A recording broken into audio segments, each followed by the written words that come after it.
सोमोन्दै दिनै गेलेमफुआव भुटाननि सेकेन्ड इन्टारनेशनेल क्रिकेट स्टेडियाम बेखेवदों।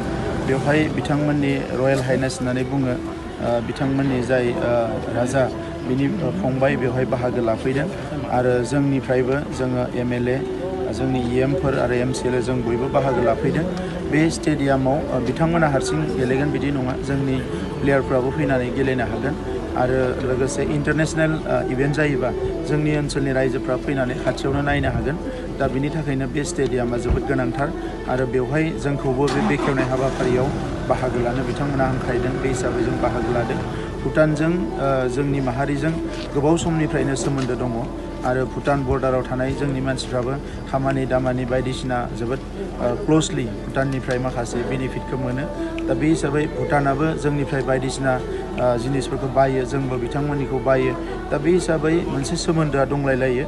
दा बेनिखायनो मानसिजों मानसि जि सोमोन्दो, बिनि उनाव सांस्कृतिक भाबे जि सोमोन्दो, बिनि उनाव फैनानै आरोबाव दा नै स्पर्ट्सनि माखासे सोमोन्दो, बेजों जोंनि मोननै हादोरनि जि सोमोन्दो बियो गोख्रों जागोन आरो फैबाय थानाय समाव जोङो जौगानायाव इच आदार जोङो हेल्प होलायनो हागोन। दार्जिलिंनिफ्राय लानानै सान्तिपुरसिम लामाया जोबोद गाज्रि। बे लामाखौ थाब लोगो थांना रायलायदों, लामाखौ थाबैनो खामानि मावनाया स्टार्ट जागोन। आरो सार ट्रेनाथ' बियो गभर्नमेन्ट अफ इन्डियानिसो पलिसि, बे जागोन लासैनो।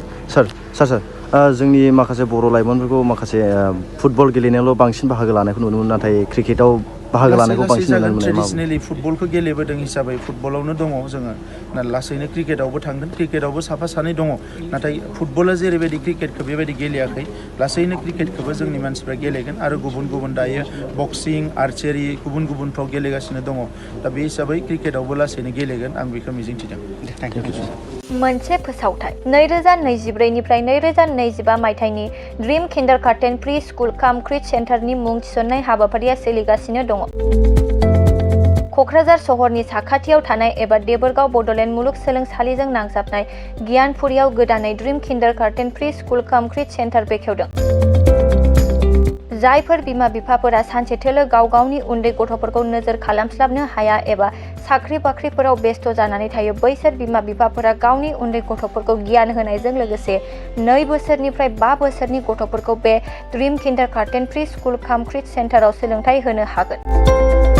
बे फरायसालियाव गासै सुबिदाखौनो फरायसाफोरानो मोनफुंनो हागोन। सुबिदाफोरनि गेजेराव दं fun learning, different types of co-curricular activities, age appropriate curriculum, sensory experience. बेनि अनगायैबो holistic development, safe and free learning environment, daily weekly activity record, nature corner, live CCTV security, emergency fire safety as well medical kit, air conditioning facility.